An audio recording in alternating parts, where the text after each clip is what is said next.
ரகசியம் ரகசியம் என்ன? உன்னை கண்டதும் வாழ்வின் பாதி நீ என்று வானில் அசரீரி வாலிப்பதென்ன? எந்தன் உயிரும் உடலும் உந்தன் திசையில் சாய்ந்தது சாய்ந்தது என்ன?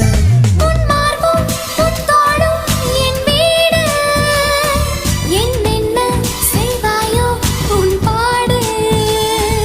உன் கண்ணம் நான் உண்ணும் பூக்காடு.